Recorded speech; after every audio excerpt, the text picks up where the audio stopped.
mean, that's the other thing. It's like, I think podcasts provide several, avenues. Like one is, conversations and speaking is like a much more natural form of like learning and communicating than like writing is. I still think the written word is incredibly important and we shouldn't abandon it, but we should focus on all kind of aspects of how people learn and consume and digest information. And I think this is the best way. Like I listen to podcasts when I drive, or when I'm traveling or when I'm walking to work, taking the bus, or just like getting up in the morning, sometimes it's the first thing I do, drink a coffee and listen to a podcast.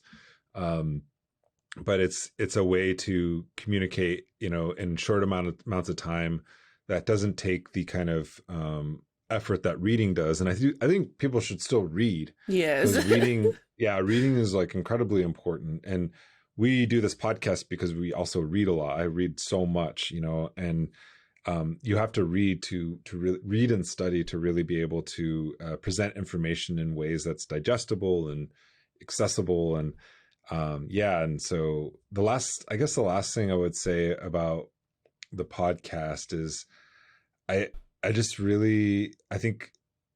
think the goal of Red Media is to build confidence in people that things can change and to provide stories of struggle. That's a much different orientation than some other podcasts. And, I think as people on the left, we have to admit that we're just fringe. We're fringe. The left is fringe in the United States. That's the truth. We are on the fringe. And you can stay on the fringe.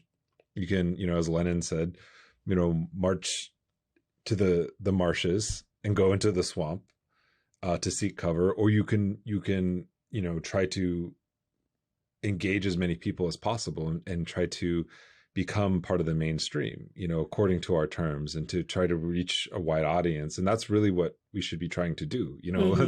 That's the goal of all of this. It's not to just be on the fringe all the time. And, add to the fact that we're leftists and socialists and that we're indigenous. Now we're really fringe,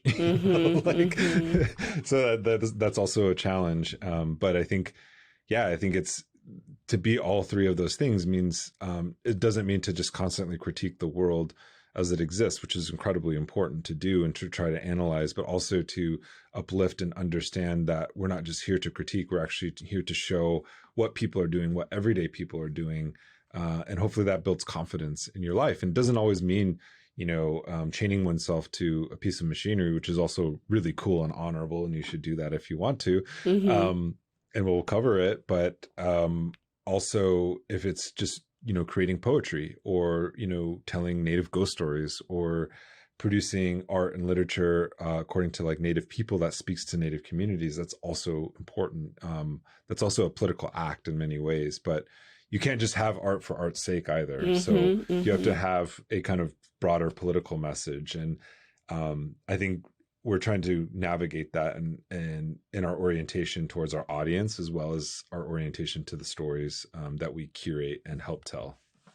Yeah, definitely. And I think, just uplifting people should be the priority, right? Especially now. A lot of people are fighting demoralization hard. A lot of people are looking for new ways to think about reality, right? A lot of people are looking for new ways to understand the world. And what capitalism has to offer is nothing, right? Capitalism has only competition to offer as a means of seeking out a better life for yourself.